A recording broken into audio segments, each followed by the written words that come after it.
का all shift के 29 सितंबर के जीके के क्वेश्चंस देखेंगे। ठीक है, यहाँ पे देखो, Subhash Chandra Bose establish the Indian National Army with N M two. Subhash Chandra Bose जो है इंडियन नेशनल आर्मी किस लिए एस्टैब्लिश किए थे? ऑब्वियसली उन्होंने एस्टैब्लिश किया था अंग्रेजों को फोर्सफुली हटाने के लिए, रिमूव करने के लिए। ठीक है, तो इसका आंसर क्या होगा? सपोर्ट ब्रिटिश रिफॉर्म, ये गलत है। प्रमोट कॉन्स्टिट्यूशनल मेथड्स, ये भी गलत है। Negotiate with the Muslim league, ये भी गलत है। Fight the British through armed struggle, armed struggle का मतलब क्या हुआ कि हमको जो है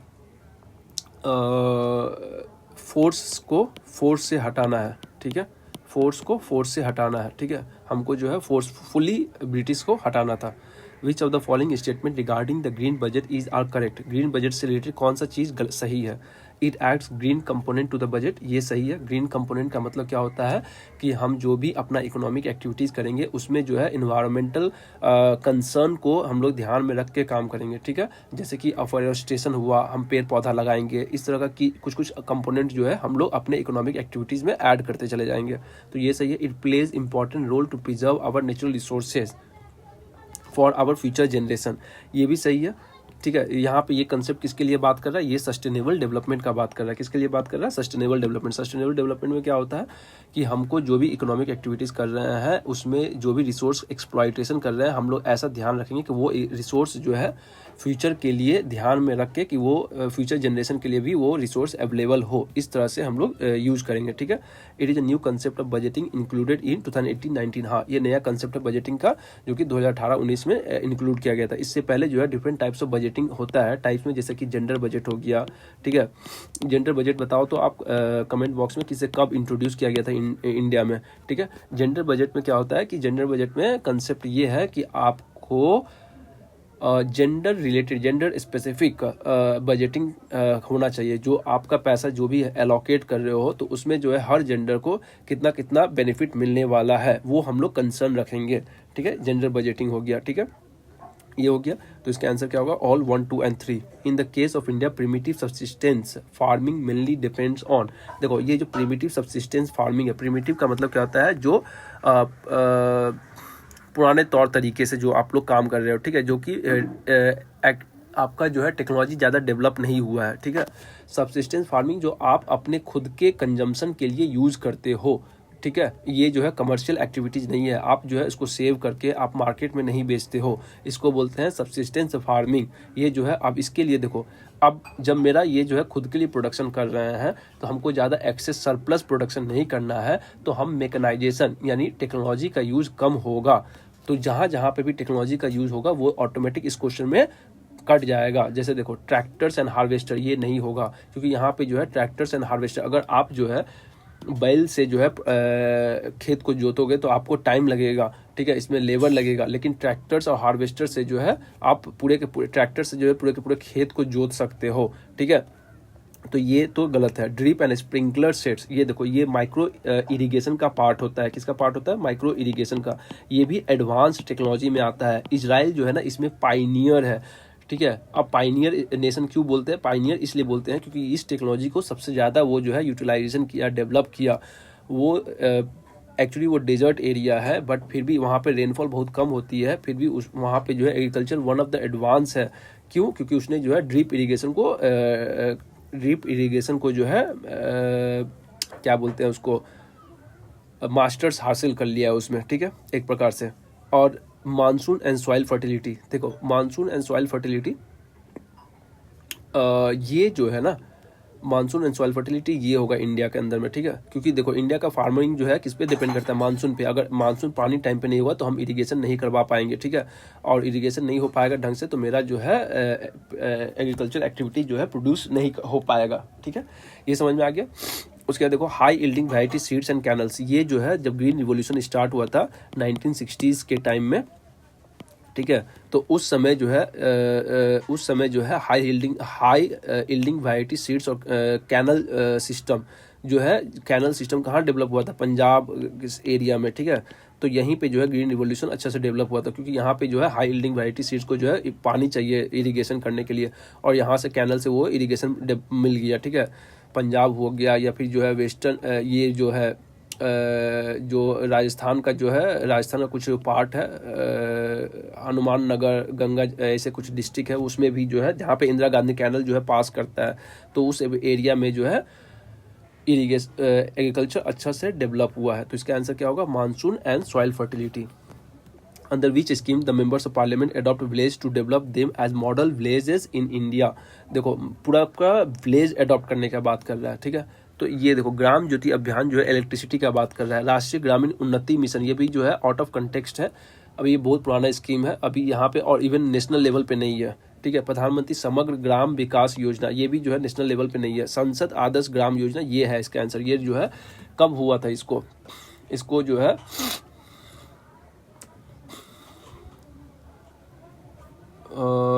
ये जो है 11 अक्टूबर को जो है कब आया था? ये 11 अक्टूबर को आया था, 11 अक्टूबर 2014 को आया था। ये किसके जन्मदिन के अवसर पे? जयप्रकाश नारायण जी के जन्मदिन के अवसर पे आया गया था इसको, ठीक है।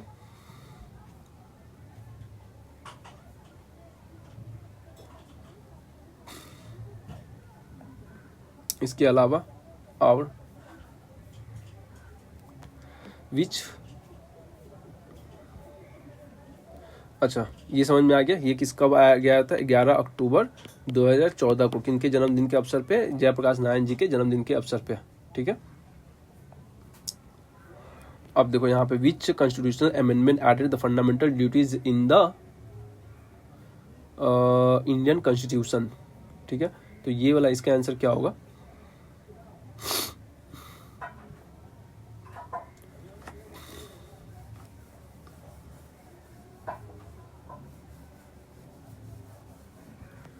देखो इसमें क्या आंसर है एक्चुअली, ये क्या है, इसमें दो क्वेश्चंस है, 86 अमेंडमेंट एक्ट 2002 और 42 अमेंडमेंट एक्ट 1976। अगर ये वर्डिंग देखते हो आप, तो यहाँ पे भी जो है मेरा फंडामेंटल ड्यूटीज ऐड किया गया था, यहाँ पे भी फंडामेंटल ड्यूटीज ऐड किया गया था, लेकिन और यहाँ पे भी कॉन्स्टिट्यूशनल अमेंडमेंट हुआ था, यहाँ पे भी कॉन्स्टिट्यूशनल अमेंडमेंट हुआ था, लेकिन सबसे पहले जो है मेरा 42 अमेंडमेंट एक्ट 1976 में हुआ था, ठीक है। तो मेरे को आंसर यही चीज़ देना चाहिए, ठीक है।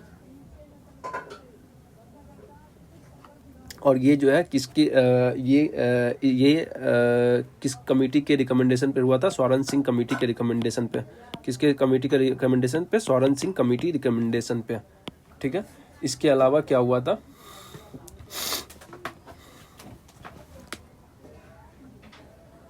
The golden revolution is closely associated with which of the following. देखो यहाँ पे थोड़ा सा प्रिंटिंग नहीं है, फॉर्मेटिंग इशू है। 1 2 3। Golden revolution is closely associated. Golden revolution जो है किससे एसोसिएटेड है? बहुत सारा रिवॉल्यूशन है हमारे पास, ठीक है। एक ग्रीन रिवॉल्यूशन है, पिंक रिवॉल्यूशन है, फिर सिल्वर रिवॉल्यूशन है, येलो रिवॉल्यूशन है, ठीक है। तो इस तरह का रिवॉल्यूशन बहुत सारा है इंडिया में, ठीक है, ठीक है। इंक्रीज इन गोल्ड प्रोडक्शन, जो गोल्ड प्रोडक्शन है, गोल्ड प्रोडक्शन इससे कोई मतलब नहीं है भाई गोल्डन रिवॉल्यूशन से, ठीक है, ये तो गलत है। Increase in cotton and jute production, cotton and jute production जो है तुम्हारा क्या है? ये जो है वाइट कॉटन जो है आपको वाइट या फिर गोल्डन फाइबर रिवॉल्यूशन बोलेंगे, ठीक है, गोल्डन फाइबर रिवॉल्यूशन बोलेंगे, ठीक है। तो ये भी कोई रिलेटेड नहीं है इससे, ठीक है। इसके बाद increase in pulses and oil seed, ये जो है येलो रिवॉल्यूशन है, इसको बोलते हैं क्या? येलो रिवॉल्यूशन, ठीक है। Increase in horticulture and honey production, ये जो है मेरा सही आंसर है, ठीक है। इसको जो है गोल्डन रिवॉल्यूशन बोलते हैं, ठीक है। और एपीकल्चर भी एक इसी से रिलेटेड है, एपीकल्चर, ठीक है। बी फार्मिंग समझ लो आप। 73rd constitutional amendment act 1992 is related to, ये जो है 73rd कॉन्स्टिट्यूशनल अमेंडमेंट एक्ट जो है 1992 जो है किससे रिलेटेड है? तो रूरल लोकल सेल्फ गवर्नमेंट से, इससे रिलेटेड है, ठीक है। डिस्ट्रिक्ट एडमिनिस्ट्रेटिव अथॉरिटी नहीं, कोऑपरेटिव सोसाइटीज नहीं, म्यूनिसिपल कॉर्पोरेशन नहीं, ठीक है। तो इससे रिलेटेड है। Which Mauryan ruler is famous for spreading Buddhism outside India? Ashoka, obviously. देखो इसमें क्या, अशोका अपना बेटा बेटी को भी जो है श्रीलंका भेजा था, वहीं से जो है फिर सेंट्रल एशिया में भी भेजा था, तो ये है Ashoka. What was the main objective of the permanent settlement 1793 introduce by Lord Cornwallis, ठीक है। अब देखो ये 1793 जो है परमानेंट सेटलमेंट जो है इंट्रोड्यूस किया गया था किसके द्वारा? लॉर्ड कॉर्नवालिस के द्वारा। इसके अलावा भी हमारे पास बहुत सारे अदर सेटलमेंट भी थे, जैसा कि रयतवाड़ी सिस्टम थे, रयतवाड़ी सिस्टम ये कौन इंट्रोड्यूस किया था? इसका एरिया कहाँ था? फिर महलवाड़ी सिस्टम, ठीक है। महलवाड़ी सिस्टम कौन इंट्रोड्यूस किया था, किस एरिया में हुआ था, ठीक है। और इसके अलावा फिर क्या है, ये चीज़, अच्छा ये चीज़ हम एक थोड़ा सा ये बता देते हैं। बृहदत्त जो था ना, बृहदत्त, ये क्या था, लास्ट मौर्यन रूलर था, असैसिनेटेड बाय जनरल, उसका जो जनरल था पुष्यमित्रा शुंगा, ठीक है, वो उसको मार दिया था, इससे कोई रिलेटेड नहीं है इस हाथ, ठीक है। बिंदुसारा कौन था, अशोक का पिता थे, क्या थे, अशोक जी के पिता थे, फादर थे। और ये जो है आजीविका सेक्ट के फॉलोअर थे, किसके फॉलोअर थे, आजीविका सेक्ट के, ठीक है, बिंदुसारा।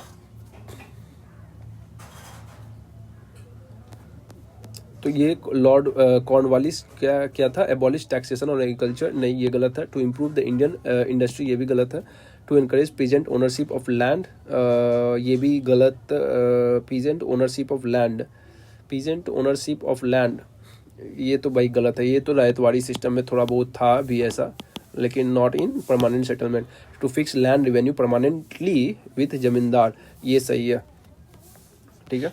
अब देखो, arrange the following belts of great Indian plains from north to south. अब देखो यहाँ पे क्या कर रहा है, arrange the following belts of great Indian plains from north to south. ये चीज़ हमेशा रखना, खादर में क्या होता है कि जो है new water flood, river flood, जो पानी जो है इसमें फ्लो कर जाता है, तो ठीक है। यहाँ पे न्यू एलुवियल सॉइल आते रहता है, एलुवियल सॉइल आते रहता है, ठीक है, एलुवियल सॉइल आते रहता है यहाँ पे खादर में। जब यहाँ पे एलुवियल सॉइल आते रहता है तो यहाँ पे ये फर्टाइल होता है। तराई जो है, यहाँ पे पानी जो है, जो रिवर आती है वो विलुप्त हो जाती है, ये मार्सी लैंड है, ठीक है।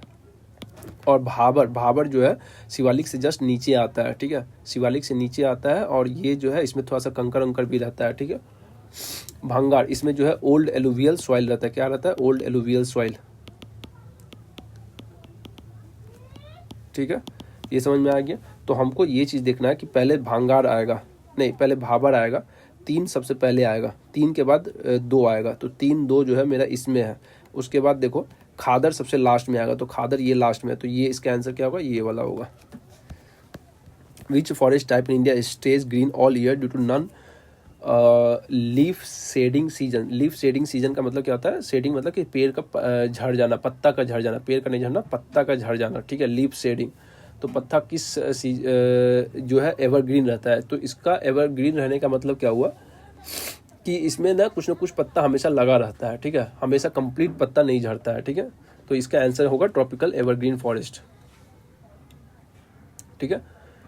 इसका जो है ट्रॉपिकल एवरग्रीन रेन फॉरेस्ट में ये जो है चीज़ हमेशा याद रखना कि यहाँ पे जो है रेनफॉल जो है 200 सेंटीमीटर एनुअली होता है, ठीक है। और यहाँ पे टेम्परेचर जो है 25 से लेकर 27 डिग्री सेंटीग्रेड ईयर राउंड रहता है, ठीक है। ह्यूमिडिटी जो है बहुत ही हाई रहता है, ठीक है। कैनोपी लेयर्स, यहाँ पे जो है कैनोपी, जो को कैनोपी इसको बोलते हैं, ठीक है, एक कैनोपी के ऊपर दूसरा कैनोपी इसके ऊपर, कि मतलब इतना डेंस होता है ना, ठीक है, बहुत ही डेंस होता है, ठीक है, ठीक है। अगर आप जो है अमेजन फॉरेस्ट में जाओगे तो वहाँ पे कम से कम 4, 5, 6, 7 पता नहीं कितना लेयर बन जाता है, ठीक है। इवन दिन में ऐसा भी हो सकता है कि वहाँ पे जो है दिन में लाइट दिखता ही नहीं है, ठीक है, वहाँ पे ग्राउंड पे लाइट पड़ता ही नहीं है, इसलिए वहाँ पे जो है ना एग्रीकल्चर जो है बहुत ही डिफिकल्ट होता है, ठीक है।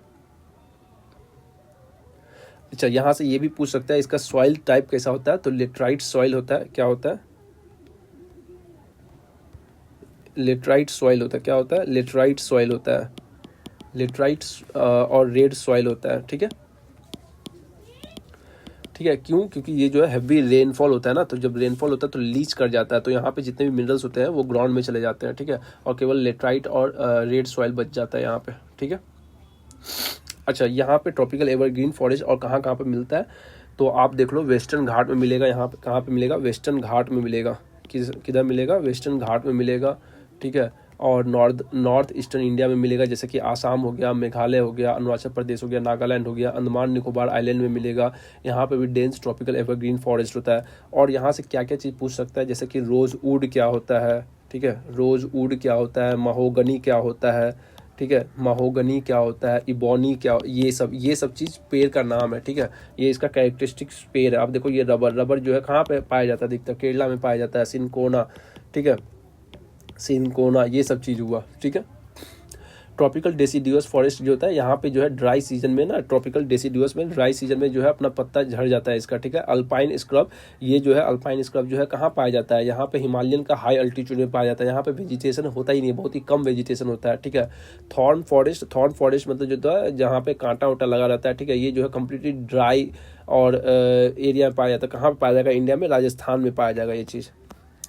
Which part of the Great Indian Plains is known for riverine islands and braided channels? अब देखो ये riverine island है, अगर ये आंसर मेरे को नहीं भी पता रहेगा ना तो मेरे को पता है कि इंडिया का सबसे बड़ा riverine island कहाँ पर है, मजूली आइलैंड, ठीक है। मजूली आइलैंड इंडिया का नहीं, वर्ल्ड का सबसे बड़ा रिवरीन आइलैंड है, ठीक है। और ये जो है एक डिस्ट्रिक्ट भी है आसाम में, ठीक है। मजूली आइलैंड यहाँ कहाँ पे है, आसाम में है। और ये जो है इसका आंसर क्या होगा, ब्रह्मपुत्र प्लेन होगा, ठीक है। इसमें कुछ बताने का है नहीं। विच of the following provision was not mandatory under the 73rd constitutional amendment act? देखो इसमें से कौन सा ऐसा प्रोविजन है जो कि मैंडेटरी नहीं है, ठीक है। तो regular election to be held every 5 years, regular election जो है हेल्ड होगा प्रत्येक 5 साल में, ये जो है मैंडेटरी नहीं है। भाई ये तो बहुत मैंडेटरी है भाई, ये मैंडेटरी है। Reservation of seat for SC/ST in the proportion to their population in every panchayat, ये भी मैंडेटरी है। Not less than 1/3 of the seats reserve for women in every panchayat, ये भी मैंडेटरी है। Establishment of 3 tier structure in every state, ये जो है ये 3 tier स्ट्रक्चर, इसके लिए थोड़ा सा जो कॉन्स्टिट्यूशनल अमेंडमेंट है इसमें थोड़ा सा ये दिया हुआ है, क्या बोलते हैं इसको, एक एडेड एडवांटेज है, आपको एक फ्लेक्सिबिलिटी दिया है कि आप ये चीज़ कर सकते हो, ठीक है। अब देखो मैंडेटरी, ये regular election to be held every 5 years, ये जो है आर्टिकल 243E में है, ठीक है। हर 5 साल के बाद होना ही चाहिए। यहाँ पे ये जो है 243D क्लॉज 1 इसके अंतर्गत जो है रिजर्वेशन सीट्स कर दिया गया, ठीक है। यहाँ पे 1/3 सीट्स फॉर वुमेन जो है 243D clause 3, not less than 1/3 of the total seats जो है रिजर्व किया जाएगा वुमेन के लिए। अब ये जो है ये कौन से प्रोविजन में आता है, 243B, ठीक है। ये जो है 3 tier सिस्टम, विलेज, इंटरमीडिएट और डिस्ट्रिक्ट। क्या क्या होगा, एक विलेज लेवल होगा, ठीक है, एक इंटरमीडिएट लेवल होगा और तीसरा क्या होगा, district. Optional for state with a population below 20 lakh, ठीक है। अब जैसे सिक्किम का एग्जाम्पल हम बता रहे थे, ठीक है। सिक्किम वहाँ बहुत पॉपुलेशन कम है, ठीक है। 3 tier स्ट्रक्चर थोड़ा सा और बता दे क्या, ग्राम पंचायत जो है विलेज लेवल पे होता है, पंचायत समिति जो है ब्लॉक और इंटरमीडिएट लेवल पे होता है, जिला परिषद जो है डिस्ट्रिक्ट लेवल पे होता है, ठीक है। ये हो गया। Which of the following statement about the courses of Himalayan rivers in the plain is correct? देखो हिमालयन रिवर के बारे में कौन चीज़ सही है, they only flow in the circular route and create natural lakes, ये गलत है। They flow perfectly straight path, ये भी गलत है। They tend to have the meandering courses that shift over time, ये सही है। ये बताओ जो हाईएस्ट रेल ब्रिज है वो कहाँ पर है, ठीक है। ये जो वर्ल्ड का जो हाईएस्ट रेलवे ब्रिज है, world's highest railway bridge Chenab bridge है, ठीक है। The Chenab river in the Reasi district, किस पे है, रियासी डिस्ट्रिक्ट पे है, ठीक है।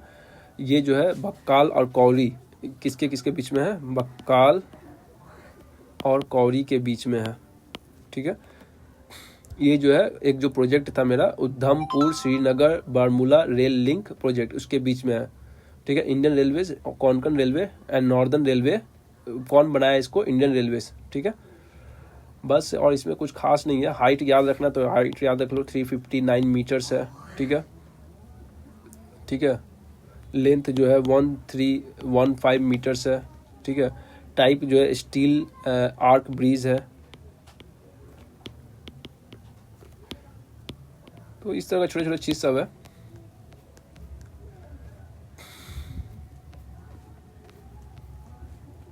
अब देखो क्या क्वेश्चन है, directive principle of state policy in the Indian constitution aim to establish which type of state in India. जो डायरेक्टिव प्रिंसिपल है स्टेट पॉलिसी का in Indian constitution aims to establish which type of states in India. देखो भाई हमारा fundamental rights जो है क्या करता है, पॉलिटिकल राइट्स देता है हमको, सिटीजन्स को पॉलिटिकल राइट्स देता है, ठीक है।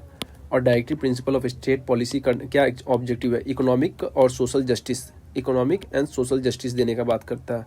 तो जब इकोनॉमिक और सोशल जस्टिस का मतलब क्या हुआ कि हमारा मिलिट्री स्टेट तो नहीं बनाएगा, रिलीजियस स्टेट नहीं बनाएगा, कैपिटलिस्ट स्टेट नहीं बनाएगा, वेलफेयर स्टेट। इवन अगर ये क्वेश्चन नहीं भी पता रहा तब भी जो है हमको कॉमन सेंस से ये बन जाएगा। Which ruler started the Gupta Samvat in the 319-320, ये इसका आंसर क्या होगा, चंद्रगुप्ता 1। गुप्ता संवत जो है कौन स्टार्ट किया था, ठीक है, चंद्रगुप्ता 1, ठीक है। ये जो है शादी किया था कुमारा देवी से, किससे, कुमारा देवी जो कि लिच्छावी प्रिंसेस थी। और तो इसमें कुछ खास नहीं है।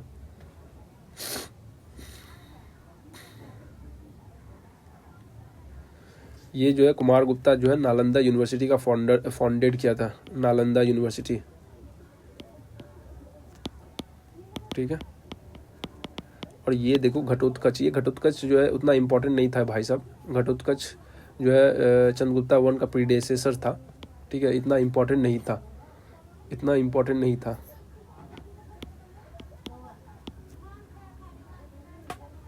उतना इम्पोर्टेंट नहीं था ये, ठीक है।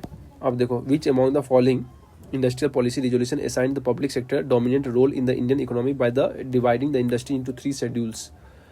अब ये जो है की features of industrial policy resolution क्या था, ये देखो, ये जो है इंडस्ट्रियल पॉलिसी, इसका आंसर क्या होगा, इंडस्ट्रियल पॉलिसी रिजोल्यूशन 1977 नहीं, इंडस्ट्रियल पॉलिसी रिजोल्यूशन ऑफ 1956 ये वाला आंसर है। इंडस्ट्रियल पॉलिसी रिजोल्यूशन ऑफ 1948 ये जो है इससे पहले आया था, ये जो है डिसाइड किया था इंडियन इकोनॉमी का जो है मिक्स इकोनॉमी होगा। इंडस्ट्रियल पॉलिसी रिजोल्यूशन ऑफ 1918 नहीं, ये गलत है। तो देखो ये इसी में जो है क्या किया था एक्चुअली, शेड्यूल बी और शेड्यूल सी में जो है पूरे कंपनी को जो है डिवाइड कर दिया था। शेड्यूल ए जो है इसमें पूरे के पूरे कौन होगा, exclusively owned and operated by the state, ठीक है। शेड्यूल बी में क्या होगा कि industries where both public and private sectors could operate but state would expand its role. इसमें क्या था कि प्राइवेट और पब्लिक सेक्टर दोनों काम करेंगे लेकिन स्टेट जो है अपना रोल को बढ़ा सकती है, ठीक है। और ये जो है जो छोटा मोटा चीज बच गया था केवल प्राइवेट सेक्टर के लिए रख दिया गया था, ठीक है। 1948 में जो है फर्स्ट इंडस्ट्रियल पॉलिसी रिजोल्यूशन के लिए ये क्वेश्चन जो है बहुत ही बार पूछा गया है, ठीक है, खासकर वेस्ट बंगाल में तो ये पूछा ही जाता है, ठीक है। तो 1956 वाला जो है क्या था, सोशलिस्ट पैटर्न में ये कर दिया था, डोमिनेंट पब्लिक सेक्टर को रखा गया था, ये सब चीज़ें। 1977 में जो आया था ये जनता पार्टी गवर्नमेंट के अंदर में आया था, ये जो है स्मॉल स्केल इंडस्ट्रीज पे ज़्यादा फोकस किया था। और ये जो है 1980 जो है तो लार्ज इंडस्ट्रीज को जो है लिबरलाइज किया गया था, मतलब कि लिबरलाइजेशन पे फोकस किया गया था, ठीक है। रिवाइव लार्ज इंडस्ट्रीज को फिर से रिवाइव किया गया था, ठीक है। बस यही सब चीज़ है, इसमें और कुछ नहीं है। During the 1857 uprising the army of 4000 was raise and raid against the British in the Mandla region of Madhya Pradesh. ये कौन से थी, ये जो है ना ये है रानी अवंतीबाई लोधी, इसका आंसर, ठीक है। ये इनका किंगडम का नाम था रामगढ़, जो कि अभी कहाँ है, मांडला डिस्ट्रिक्ट में है, ठीक है। इनके हस्बैंड का नाम था विक्रमादित्य लोधी, ठीक है। और बस यही चीज़ था। ये जो है जो लोकल गोंद ट्राइब्स थे और लोधी फाइटर्स थे, उन लोगों को जो है ऑर्गेनाइज किया, ठीक है।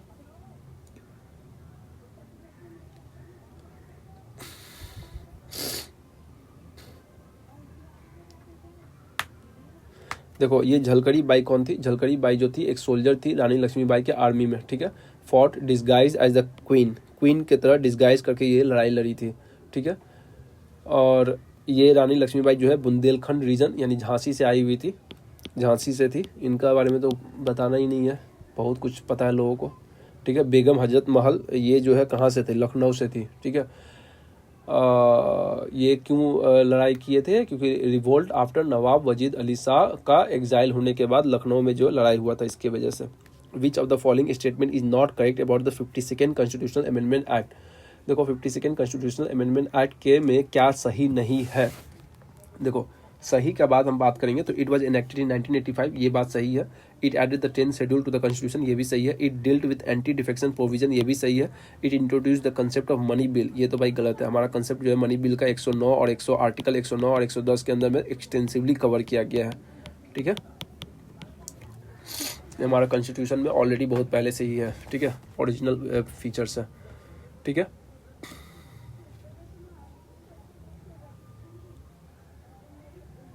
और क्या है,